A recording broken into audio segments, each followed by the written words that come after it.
And for full disclosure, Dossier did send me this fragrance for review, but that has no influence whatsoever on my take on this fragrance. But what they duped or cloned is Dior Sauvage. Now at this point, this is such a widely worn fragrance that at this point, I feel like there's a ton of people that wear it as their signature scent, which kind of creates a problem in terms of the pricing of this fragrance. This is not a cheap fragrance, but that is where Dossier comes in. They have their own take on these fragrances for roughly around 35 bucks. And what you get with these is gonna be a box like this with a fragrance right there. This is gonna be the full size here, along with a sample size here. So if you don't enjoy the scent of the fragrance that they send you, you can just return it. That is the perk of them sending you a sample here. This is for you to try out before you try out the bottle here. And in the box, what you're gonna get is gonna be a note breakdown and some more information on the fragrance here. As you'll see up here, you'll see the note breakdown along with the cologne here. It's gonna be Dior Sauvage, this is the EDT that they cloned here. But now chances are if you're buying Dior Sauvage, you're not gonna be really too interested in the note breakdown. So that's why I'm here. I'm here to tell you how this smells. All right, so just a little insight for you guys that are new here or we haven't been around here very long. I am a fan of Dior Sauvage. I'm a fan of the fresh blue scents, and Dior Sauvage happens to be one of my favorites. Now the one that I have here in particular is gonna be the Eau de Parfum. This right here is also Dior Sauvage, but this is a very cool spray.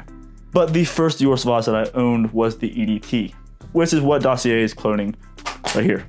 And to get into the bottle here, you'll see that the name of the fragrance is on the front here with the brand here, and you have your notes listed here as well. So when you're going to grab it and you want to smell like bergamot, pepper, star anise, lavender, nutmeg, geranium, patchouli, amberwood, and vetiver, there you go.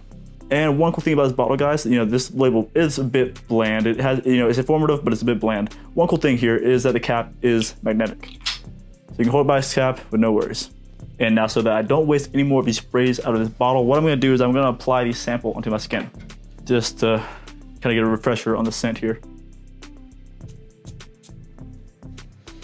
Yeah. And what I'll do is I will apply the Dior Sauvage EDP onto my right hand. So with these two, there are some major differences, but there are also some major similarities. Now, the major differences between this Dior Sauvage and the Dossier fragrance is gonna be that the Dossier is quite a bit brighter. Now, it's not brighter in the sense that it's like a loud punch of some citrus notes up top. It's not brighter in that sense. It's brighter in the sense that it's more of a clean scent. Now, when I say clean scent, what I mean by that is gonna be it's very, very soapy. About 15 seconds after the initial blast of it wears off, it turns into what smells like soap. Like if you were to have a very fragrant vetiver and citrus soap, this would be a scent that you get from that. Now with this dupe, what I don't really see like I do with the other kind of clone brands is the performance issue. This does not have any issue with the performance at all. It lasts, it projects, but on top of the performance, it also gets a lot of compliments. It gets the same amount of compliments as Dior Sauvage would. But guys, to be honest with you, in the dry down of this fragrance, it is a lot different than Dior Sauvage. I mean, right off rip, you're gonna get these similarities to Dior Sauvage up to about 2 hours into the wear, when it really starts to pivot on being much heavier on a soapy fragrance.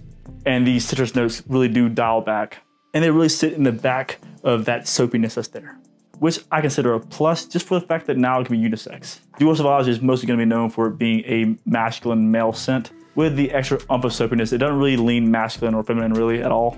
It's just a very, very people-pleasing scent. And guys, like I said, I'm gonna be giving away the full bottle along with a sample to one of you guys. Guys, I wish you all luck. Like I always say, keep it gent, and I'll see you all next time.